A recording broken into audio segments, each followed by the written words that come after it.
Nah, kalau sudah begitu berarti sak awak wis sujud. Nah, tentu orang punya pikiran seperti itu, apa maksiat kok nganggep nikmat itu malah janggal. Maksiat itu nikmate ning ndi? Ana wong biasa maling. Ketika tobat ning arepe Kanjeng Nabi mengutus. Ya cung kowe sing ngekeh-ngekehno salat. Terus sahabat ana sing protes, "Ya Rasulullah, kenapa engkau tidak melarang dia supaya tidak nyopet lagi, tidak maling lagi? Padahal dosanya dia sering nyopet, sering maling." Jawab Nabi ku unik. Sayanhahu ma yaqul. Engko anggere sering salat tak mari-mari dhewe. Maksudnya salat sing bener-bener salat sing tidak jungkir balik tok. Paham? Ini penting saya utarakan. Lah ngono iku jenenge apa bahasa Arab? Disebut wanak kudu maqaddamu wa asar. Manusia yang ditulis itu bukan amalnya saja, tapi efek dari amal itu. Jadi misalnya kalau kula seneng ibadah, terus Hasan anak kula seneng ibadah, Tasbihah seneng ibadah, itu efek dari bapake saleh anake saleh, bapake mondok anake mondok, bapake ngaji Jalalain anake ngaji. Itu juga ikut disebut atas.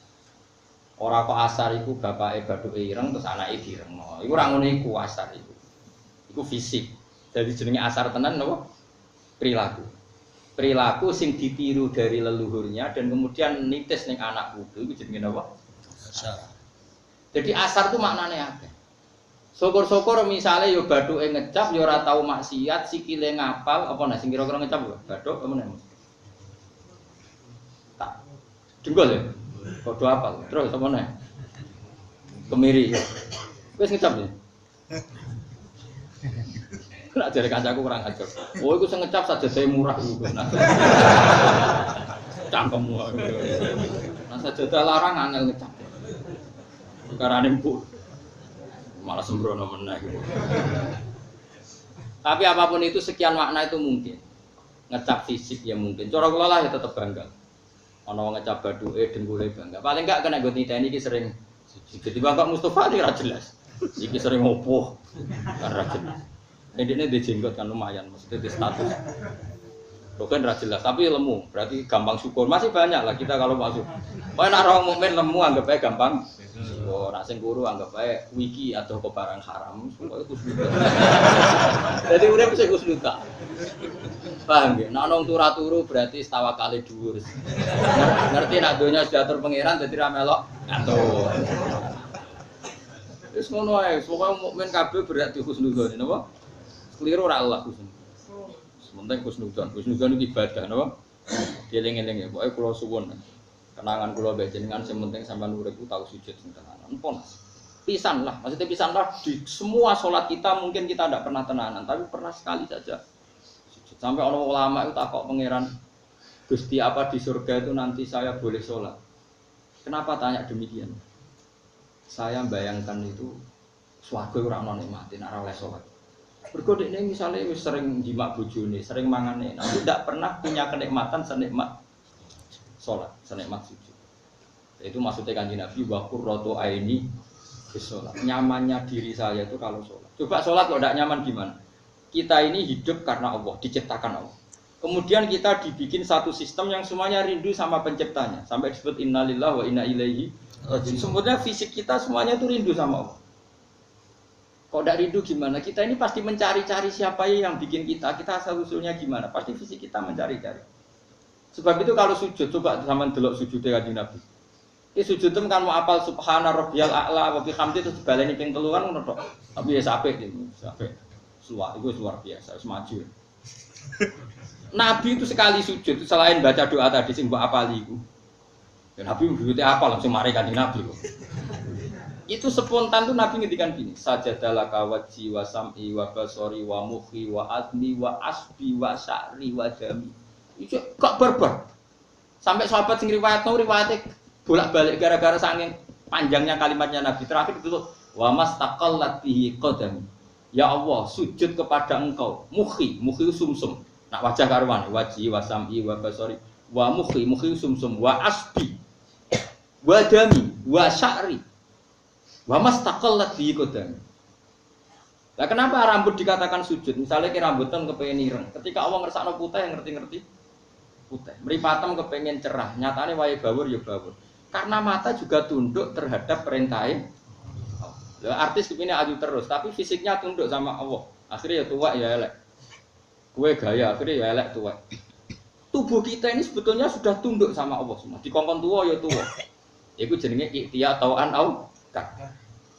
Nah, ketika tubuh kita tahu pada akhirnya tunduk ning kersane Allah sing ra kepen tua-tua, sing kepen rambutnya ra putih-putih, sing kepen untune utuh tetep coplok. Tubuh kita ini semuanya sudah tunduk ning gone kersane Allah. Mumpung urung wis menisan diomongno. Gusti sajadalah kawaji wa sam'i wa basori wa muqi wa atmi wa sa'ri wa dami wa mastaqallat bihi qadami. Nah, kalau sudah begitu berarti sak awak wis sujud. Nah, tentu nak orang punya pikiran seperti itu apa maksiat kok nganggep nikmat itu malah janggal. Maksiat itu nikmate ning ndi? Orang dalam keadaan takut sama Allah seperti itu. Bayangno nikmate wong wedok ora ono. Bayangno nikmate maksiat ora ono. Soal kok kumat meneh mengko iki pas waras iki kan. Ngam kok takok. Kowe lho nak pas waras sujud ngene iku, tahu gak bayangkan ada kenikmatan di atas itu? Pas waras ya. Meskipun aku yakin mau 2 menit. Artinya pas itu kan kowe ya nikmat. Banyak kan orang istighfar di tengah malam nangis. Nangis tapi hatine lega. Andai kan itu diukur kebahagiaannya, ambek bahagia zaman pacaran, bahagia mana coba? Orang-orang yang nangis tengah malam. Kira-kira saja, andai kan bisa ditimbang. Bahagia ketika nangis nyesali dosa. Itu enak. Pintere pengiran. Maksiat misalnya pacaran itu kan nikmat, tapi lebih nikmat yang tobat yang menangisi maksiat. Artinya apa? Jangan kira taat itu tidak nikmat, paham? Jangan kira taat itu nikmat sekali. Akhirnya nangis rong jam. Tapi yang kok kumate meneh, sing mati kan kumate meneh. Cuma saya pastikan bahwa taat itu ya nikmat, maksudnya penting kan natijahnya taat itu juga. Ya itu kalau kamu latih terus, lama-lama kamu penikmat taat. Nah kalau sudah menikmat taat, lama-lama kamu tidak menikmati lagi maksiat.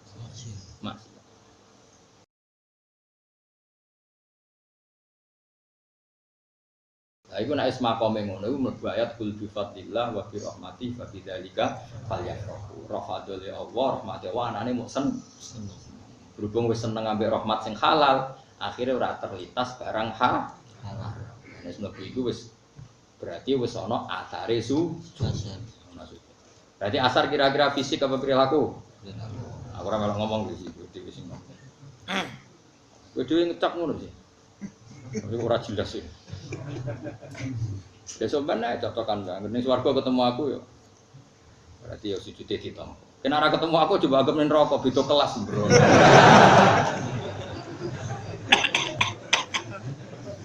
Nah aku sebalik pangeran ora ketemu kowe, mergo bosen ning donya ketemu.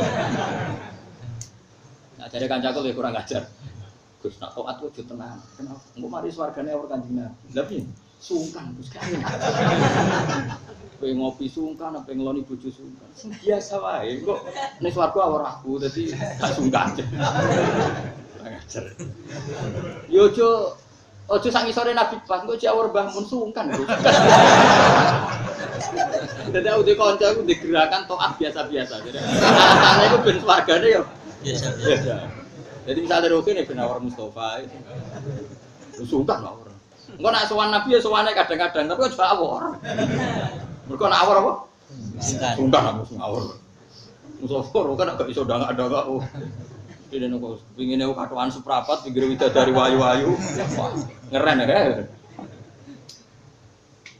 Kok mikir sawangannya kok toate susuk. Lah misalnya toat tempas jebule kurangan rokok. Sono itu. Ya wae eling-eling ya innas sholata tanha 'anil fahsya'i wal munkar. Maksudnya ngoten kula nate maca kitab karanganipun Izzuddin bin Abdissalam. Carane ngoten, kenapa sholat itu bisa mencegah dari mungkar? Piye-piye wong nglakoni barang mungkar tuh karena cari kenik. Wong nganti dugem nyari kenik. Sementara wong soleh-soleh wis menikmati ketoa, latih terus sampai taat menjadi kenikmatan. Kalau taat sudah jadi kenikmatan berarti kamu tidak butuh nikmat sing liwat jalur maksiat. Itu sing dimaksud Nabi wa qurratu aini bis-shalah. Uripku ayemu nak wis ini ku carane ngoten. Soal kita pernah maksiat yo kudune pernah wae, ojo kebutuhan. Maksiat yo mau pernah nggo syarat dadi menungso, kok dadi apa? Kebutuhan setan amah.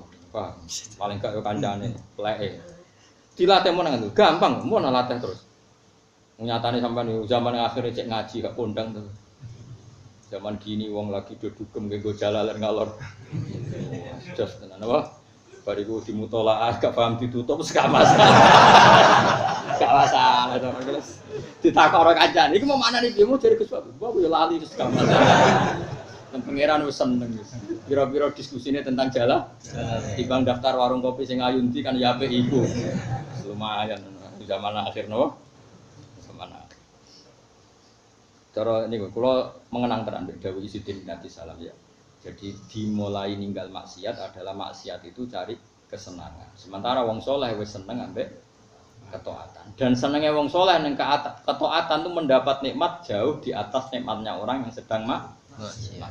Itu kalau dilatih terus insya Allah kamu sudah sangat cukup dengan kenikmatan dalam melakukan ketaatan. Disebut apa wa qurratu aini fis shalah. Waqat kafarulan teman-teman ngafiri sapa ngakeh di iklan hak min qablu yang sedurunge iki dunya ing dalam dunya. Wa yakdifuna lan padha membuang sapa ngakeh yarmuna tegese buang sapa ngakeh biluibi ing barang sing hak min makanin sing panggonan baidin kang atur. Maksudnya orang-orang itu di akhirat banyak membuang barang hak. Gaib di sini itu bisa gaib barang hak, maksudnya barang hak sing enggak dilihat, enggak diimani. Misalnya zaman ning dunya ora percaya anane swarga mergo gak ketok. Tapi nanti kok getun. Pada akhirnya yang dikatakan Allah itu yang nyata. Sing dikatakan nafsunya hanya khayal. Padahal barang hak sing nyata itu ya sing didhawuhna Allah. Mulane di antara wiridane Kanjeng Nabi sebut innal jannata haq wan naru napa? Haq. Mulane mudin anake mati kan wal jannatu haq wan naru napa? Haq. Sementara yang khayal manusia tidak hak. Padahal sing hak yang abadi. Bimati seperwara hoba kang kok apa hoba kang dadi kok ilmu nggih. Alihin apa ilmu? Alihin apa ilmu? Ilmu. Bima tekse perkara hoba kang dadi wae ilmu ngerteni ma'dum saking wong akeh ibatan kelawan wae ibadatan kang adoh. Kae solusi engko sekirane komentar sapa ngakeh nabi dalam nabi sahir. Nabi dikomentari tukang sihir, sair, tukang sihir, kahin, tukang mudukun. Wafil kahin dukun. Wafil Qur'an lan mereka komentar Qur'an sihron te Qur'an itu dianggap sihir. Sihron itu dadi sihir kahanatun perdukunan. Mereka itu orang-orang yang menuduh kebenaran dengan tujuan yang sangat jauh dari kenyataan. Pasti orang-orang kafir sing ora bener. Wa khilalan den alang-alangi apa bena antarané wong akeh wa bena man. Lan antarané perkara istahuna kang seneng sapa ngakeh menal iman sang iman budi tegese ketampane iman kama fuila kaya oleh den lakoni apa bi asyain lan padan-padane wong akeh asbahin tegese padan wong akeh fil kufri dan kekafiran. Saat orang-orang kafir di akhirat mereka sangat merindukan iman dan mereka sangat merindukan imannya diterima. Tapi ketika itu sudah enggak ada penerimaan iman wa khila bainahum wa baina ma yashtahun. Karena masa iman sudah selesai. Mingkoblu sang istrinya peristiwa iki atau mingkoblihim sedurunge generasine kafir Mekah. Indah saten wong akeh kang ana sapa ngakeh fisak ning dalam kemamangan wiripin kang ndadekno mamang ning wong liya. Sampai nak kepen iman pun anut kula. Carane ngeten, misale sumben wong mati mosok iso tangi meneh.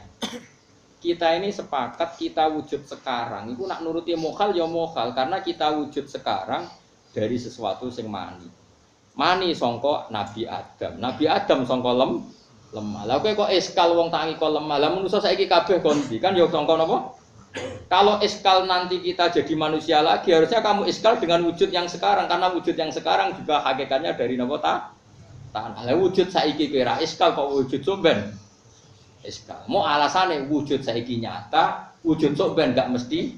Lu sing nentukan nyata ndak nyata itu ndak kamu itu tidak penentu dunia. Kok melok cangkeman ora melok gawe kok melok nentok. Kowe muni ra nyata nek Allah menyatakan mau apa? Kan tetap menjadi nyata. Paham nggih? Lha iku mojo geman.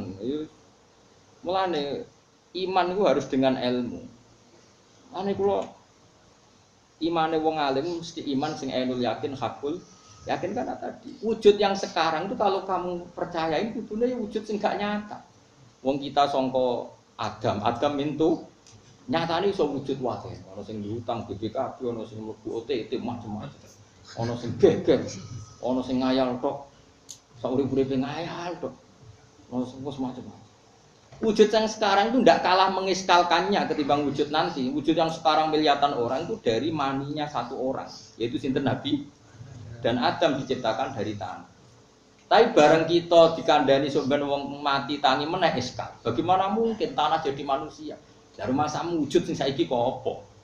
Kan ya dari itu caranya iman dilatih terus dengan ilmu sampai family. Iya. Nah, familia berarti mukmin sejati. Harus dilatih bil ilmi. Mulane iman itu ngendikane Allah fa'lam annahu la ilaha. Dari kata fa'lam iman itu dengan ilmu. Ora kok jumlah la ilaha illallah dilafadzkan berapa kali. Urusane wong toreko paham nggih. Nah urusane ulama itu pokoknya la ilaha illallah itu fa'lam dengan ilmu. Itu tadi diutak-utak nganti bener-bener jadi apa? Ilmu. Innahum satan mengake kanon sapa ngake fisakin dalam kemamangan muridin kang mamangno. Mungkin untuk senumi bakno firo ibadah dalam kemana untuk ngake sima dalam perkara aman dengan iman sapa ngake bi iklan mak lana dalam saiki. Tapi walam ya takidu nih. Lam ya tadu. Lan ora padha biasakno sapa ngake. Niki kira di bidala ilihi. Maksudnya niku lho, iktad ya tad napa peduli. Walam ya tad lan ora peduli sapa ngake. Ya tad nggih. Lan ora peduli sapa ngake bidala ini iklan pira-pira dalile iman. Walam ya atad lan ora peduli sapa ngake bidala ini iklan pira-pira dalile iman fitunya ing dalem. Maksudnya saiki nek akhirat do getun kepengin iman, tapi zaman ning dunya ora peduli dengan dalil-dalile napa? Iman. Akhirnya mati dalam keadaan tidak napa? Tidak iman.